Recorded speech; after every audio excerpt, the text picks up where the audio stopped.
Leaders, here's an improvement you can make to the training effort in your organizations. You can do this right away. It costs you nothing, and it will absolutely impact those metrics that keep you up at night. That tip: stop meddling in the training efforts inside the organization. Some of the most common mistakes I see are leaders who get too embroiled in the execution of the training. Your role as a leader is to help the strategy to be defined and determined. And once that's determined, of course, provide the resources so the team can go and execute on it. So once you do all that, hand it over to your training team. Better yet, make sure they're included in the process anyway. Some of the most common mistakes I see from leaders are: one, getting embroiled in details that do not matter. What slide deck fonts are we going to use? How many sessions are we going to do? What room is it going to be in? Are you going to talk about this specific little minute detail? None of that matters. Let your training teams run with that. That's why you pay them.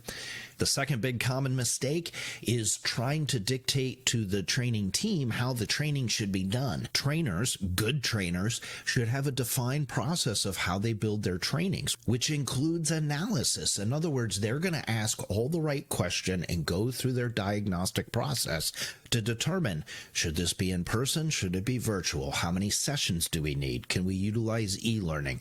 What sort of tools do we need to develop? What sort of follow-on training do we need?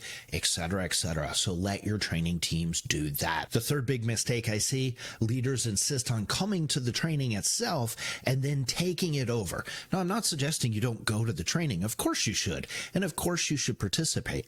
But you should follow the lead of your training teams of where you can best fit in the overall program. All too often I see leaders come into the room. They then suddenly want to talk about this, that, or the other thing, having no earthly idea what the training curriculum is, what the agenda is. And more times than I care to admit, I've listened to trainers say, that's literally the very next slide. So let your training team do the training thing. Of course, participate. Of course, be involved in the conversation. But the more you talk and take over, the less impact you're going to have. So there you go. The biggest takeaway from this: quit meddling. You're going to get way better impact. You're going to move the dial on those top-line metrics that keep you up at night: retention, profit, margin, productivity, net promoter score, etc.